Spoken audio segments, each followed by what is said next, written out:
Assalamu alaikum warahmatullah. Bismillah ar-Rahman ar-Rahim. Welcome to the sixth lesson of our course, which is called Non-fictional Prose.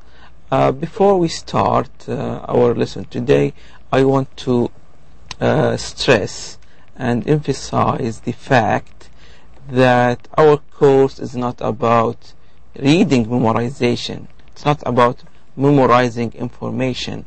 It's rather about developing skills, learning some skills so we become good readers. I said this in the orientation lecture, I said this in the live session, and I'm repeating this for maybe the third or the fourth time.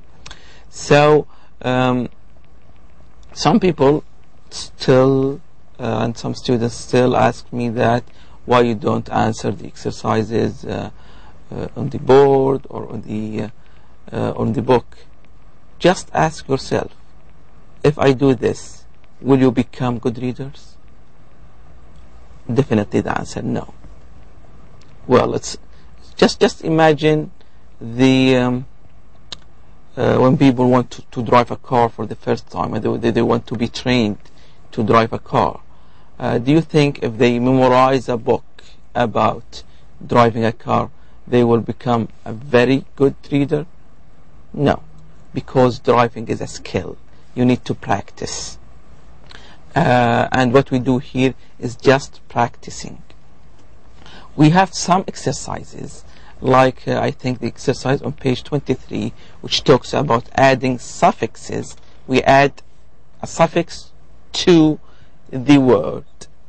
Well, if you do not catch the answer from me, check your dictionary. This is why I ask you to bring a dictionary with this course, because it's very important to have a dictionary if you want to learn reading.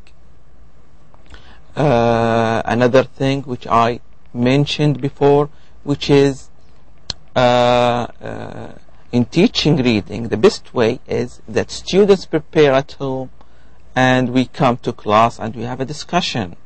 But because our situation is different, because of this e-learning situation, we cannot have this thing, but you can do it. You can prepare at home and then listen to the lecture so you can catch up with the information. So if you do not know the spelling, if you do not know an answer, check your dictionary. For example, we have the word govern, and you want to add the right suffix, which is ment, so it becomes government. So if you don't know the spelling, go to your dictionary, go to govern, and you will see the word government.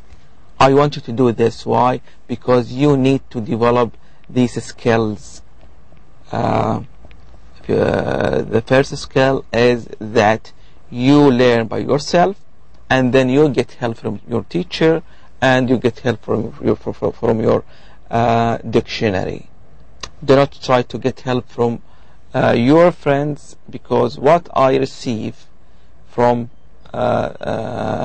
your friend students, that the summaries are totally wrong. Not totally wrong, some of them are totally wrong.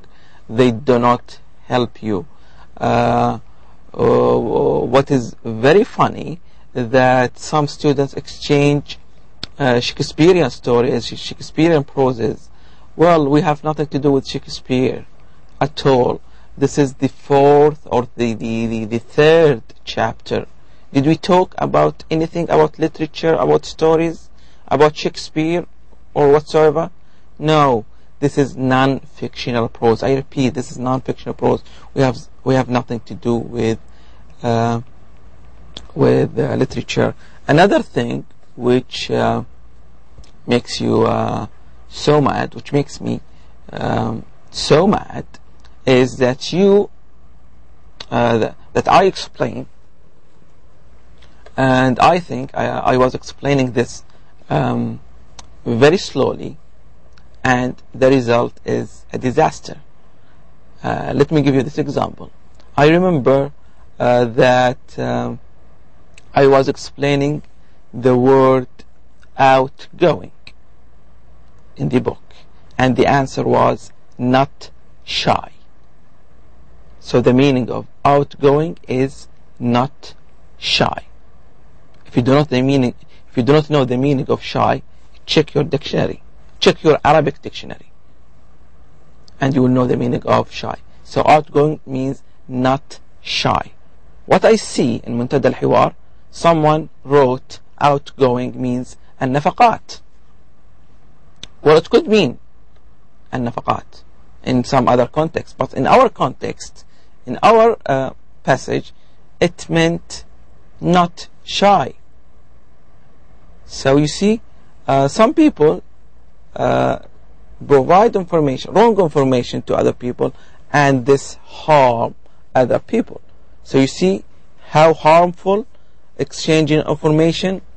You have the book, you have the lectures, and still some people try to go to get help from their friends, and these friends can give them wrong information, and this student would give it to another student wrongly, and this other student would pass it to other students wrongly, and you will see this is called collateral damage. It's not damage to one person, but to different person, which is called collateral damage. So this is very important, and I hope that you pay attention to this, since we are in the middle of the course, and you have time to catch up with us.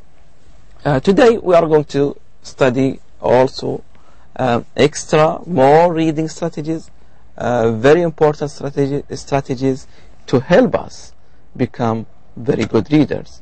Today we are going to be introduced to skimming, scanning, and reading a chart, and I think you have studied this before. When you skim for something, this is number one, skimming.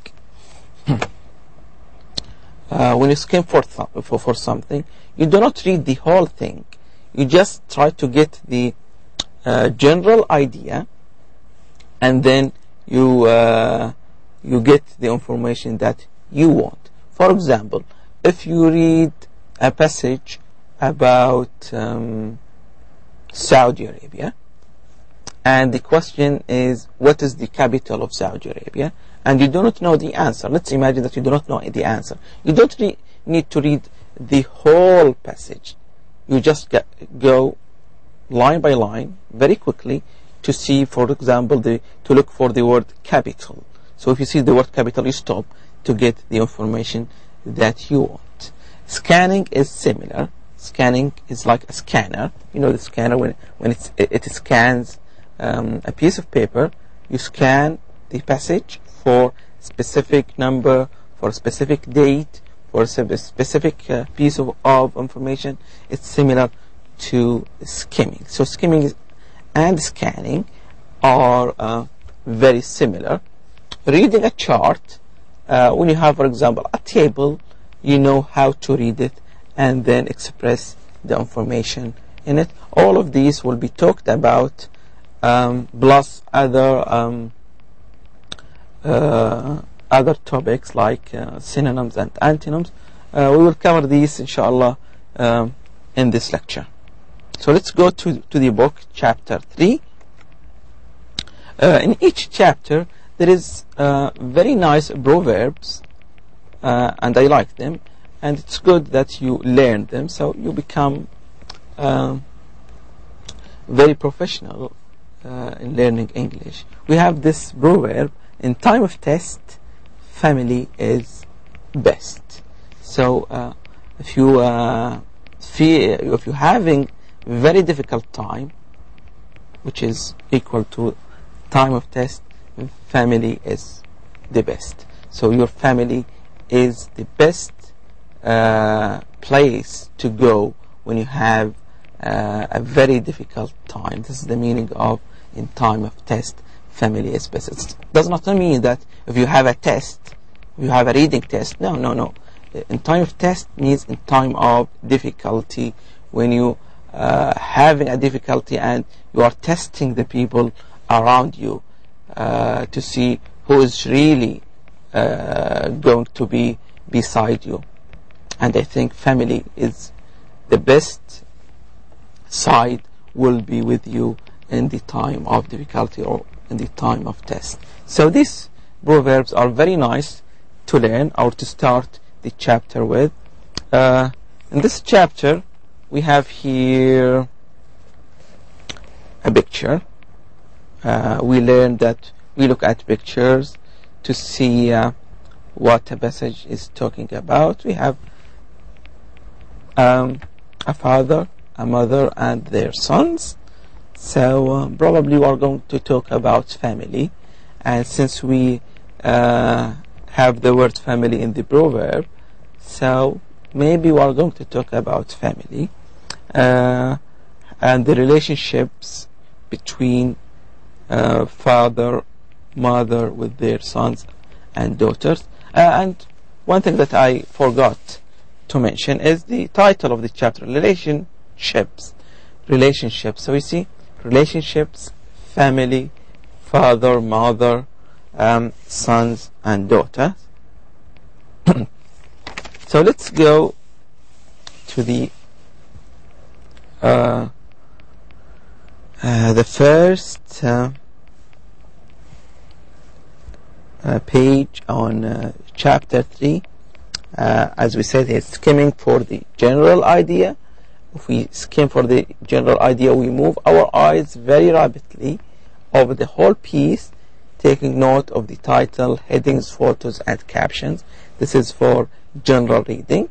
Read the first and the last line of the long paragraphs. In the shorter ones, look at just a few keywords in each line, the ones that seem to carry the message, then go on. Try to summarize the general idea in 2 or 3 sentences. We have a passage about who is taking care of the children, and we have here the presupposedly new vocabulary. We have glass ceiling, flex time, job sharing, radically. All of these will be explained. Their meaning will be explained later. So I expect you to read the passage, and from the question or the title we can guess what we are going to read. It's about who is taking care of the children, and from the picture we see the father and the mother are taking care of their children. But this passage is going to express in detail how parents differ from one country to another. I'm going just to read the first paragraph. Around the world, more and more women are working outside the home. In the United States, around 70% of women with children under 18 have another job besides that of mother and homemaker. Most are employed in traditional fields for females, such as clerical, sales, education, and service. However, a growing number choose a career that necessitates spending many hours away from home. These women are engineers, politicians, doctors, lawyers, and scientists. And if you have begun to occupy executive positions in business, government, and banking, breaking through the so-called glass ceiling. So you see, it's talking about how mothers or females have problem taking care of their children while they go to work. I'll leave you read the rest of the passage. It's not very long. It's only 1 page and a half our page. We have here page number 61, matching words to their definitions.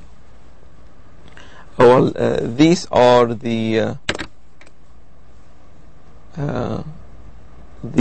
new words that were highlighted in blue in the passage, and you want to match their meaning. We have number one, glass ceiling. It means invisible barrier to promotion. So sometimes in a job there is a ceiling for promotions.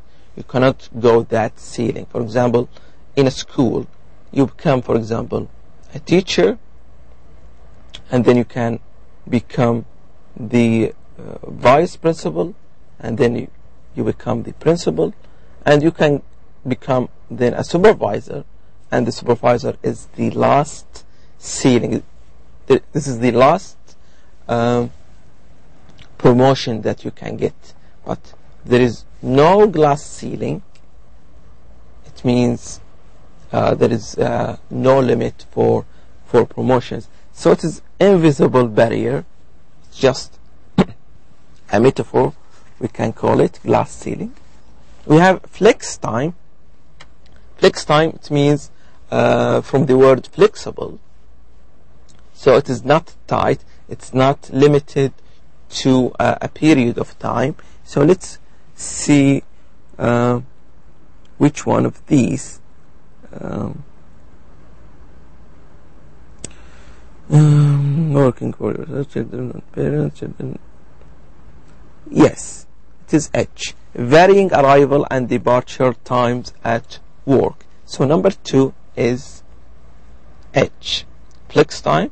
It means there is no limit time for that job. You can leave or come to the job at any time, at different times, not at any time.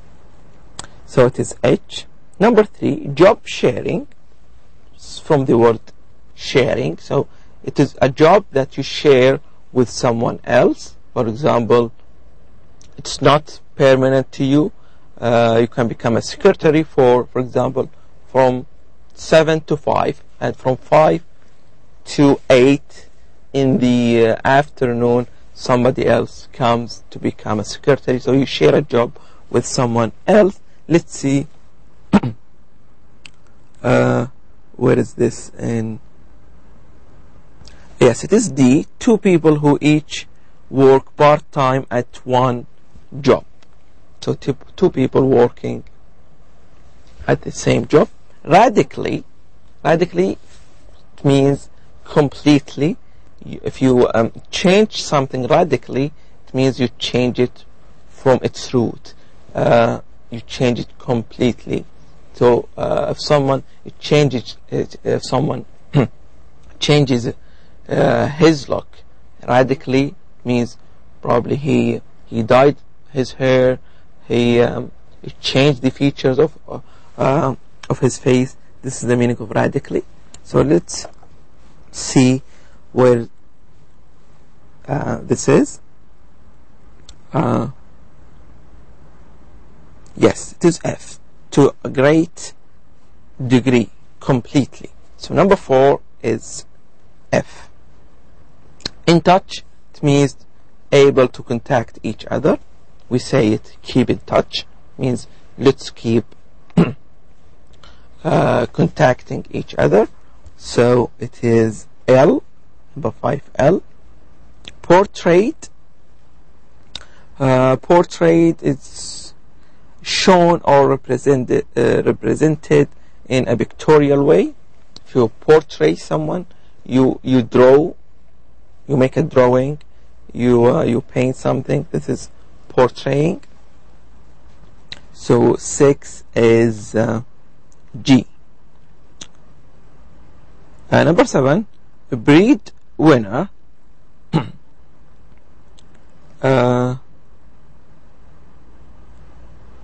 It is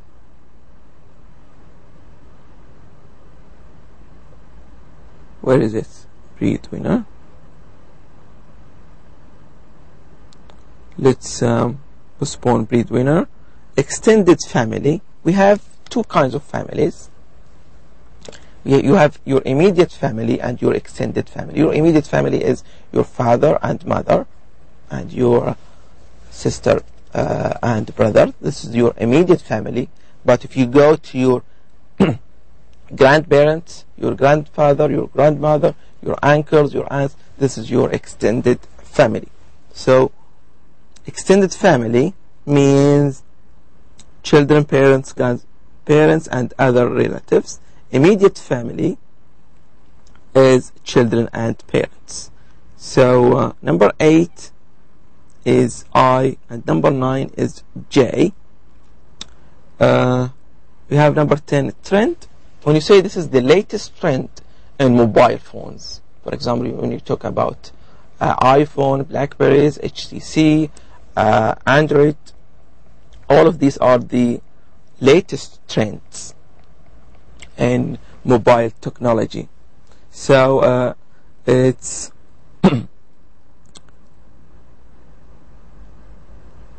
yes, it is tendency or movement in the course of event. This is trend. When you trend something, it means it is the current movement of the development of technology. So this is number 10. 10 is E. 11, nanny. It is the person who take care of children in their home. Some families have nannies. The nanny is the person who takes care of children at home. Number 12, self-employed, is you work for yourself. Breadwinner, so it is B, person who earns the money for a family, is the breadwinner. So if it is the father who works and makes money for the family, is the breadwinner. If it is the mother who works and makes the money, she is the breadwinner. So now you know the meaning of these difficult words, so it will help you when you read the passage. Now we want to recall some information after we read the passage. We want to recall some information about the passage, and I will leave you to do this in منتدى الحوار. People who want to get marks for participating in منتدى الحوار, I'll leave them to do this exercise just to see whether you have read the passage or not. It's very easy, and you can find the answer in the passage. So I'll leave this for you to answer them in منتدى الحوار. Just open a new thread, a new topic, and answer them. Answer from number 2. Just 2, 3, 4, 5, 6, 7. Number 1 is done, so there is no need. Well, now we have here a table or a chart, and we want to be able to read that chart. We have here the title of the chart. The first thing, when you have a chart, read the title: Children in the United States living with non-parents. And then we have here children under 18 years of age, March 2002, numbers in thousands. We have here children under 6, from 6 to 11, 12 to 17, and under 18. And here the numbers living with grandparent, with other relative, in foster home, houses where you leave your children there for other people to take care of them, and they live for and they live in that house forever, especially people who their parents are dead. With other non-relative, you can leave, for example, children with neighbors, with friends, but they are not relatives, and these are the numbers. So let's answer these questions. So just to check whether we are able to read a chart or not. With whom do most children live when they do not live with their parents? So if they do not live with their parents, with whom do they live? They live either with grandparent, other relatives, in foster homes, with other non-relatives. So this is very easy. Really sorry. Number 2, do more children live in foster homes or with other non-relatives? And here is the explanation of a foster home. So in a foster home and non-relatives, let's check the numbers. Well, it's obviously that the numbers of non-relatives are are bigger than in foster homes.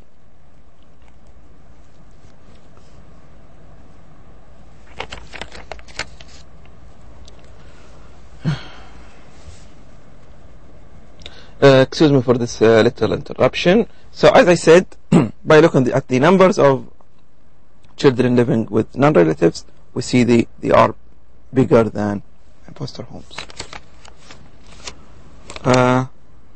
In what age group are there the most children who live with their grandparents? So we go to grandparents and we will see the largest number is under 18. So this is the answer, and etc.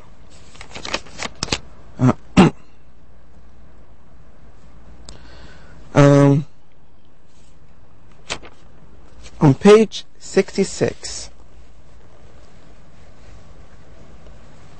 we have a little exercise about scanning for numbers. We have here the passage, and we are only concerned in finding numbers. So, for example, the percentage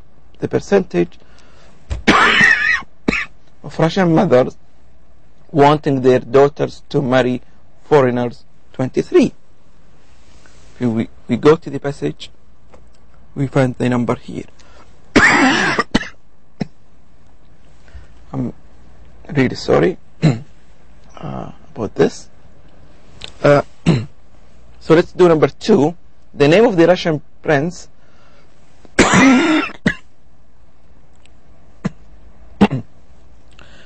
the name of the Russian prince whose daughter become Queen of France. So to answer this, we select the keywords here. We have here the Russian prince. So we go to the passage and we find the word Russian prince. So we go so quickly looking for names.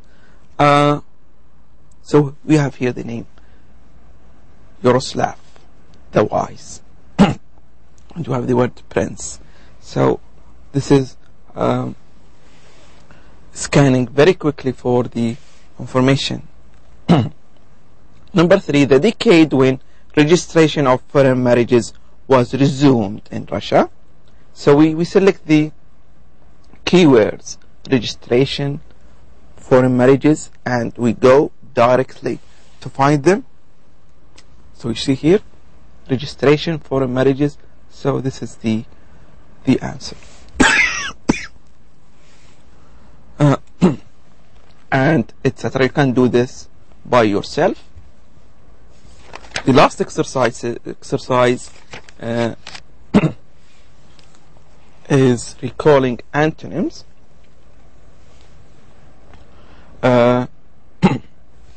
Antonyms means the opposite of something. We have, for example, the word happy. The opposite is sad. So happy and sad are antonyms. We have, for example, the word, for example, true and false. True is the opposite of false, so they are antonyms. And we are going to do this little exercise. We have number one, the word importer. It means when you buy some stuffs from outside the country. So this is the meaning of importer. The opposite of importer, we can change the im, the prefix, into ex, so it becomes exporter. So if you change the im into ex, exporter, it becomes the opposite of importer. We have the word here true. It says here one antonym of true is false, but there is another word that starts with f that means the opposite of true. We have the word fabricated, but in the passage we have another word. So if we go to the passage, page 67, we have with the word fictitious. Fictitious is the opposite of true. We have here illegal, which means against the law. If we want the opposite of illegal, we delete the il. So the answer is legal. Legal is the opposite of illegal. We have number 4, tolerant. If you are very patient with something, you are very tolerant. The opposite of tolerant is intolerant. You add in, intolerant. You add in to the beginning of the word and it becomes the opposite. Do not ask me why, because this is the language. There is no rule for this. With suffixes, prefixes, there is no rule except for very few words, but the general idea of adding suffixes or prefixes is there is no rule. We have number 5. We have the word torrent. Torrent, the opposite of torrent is trickle. Trickle, Trickle. Trickle is the opposite of torrent. We have the last one, valid. The opposite of valid is invalid. You add in to the beginning of valid. In becomes invalid. Invalid document. So you see, understanding antonyms and synonyms also helps you very greatly when you meet them while you read. They will give you some idea about the meaning of that difficult word. Well, this is it for this lecture. Thank you very much and good luck.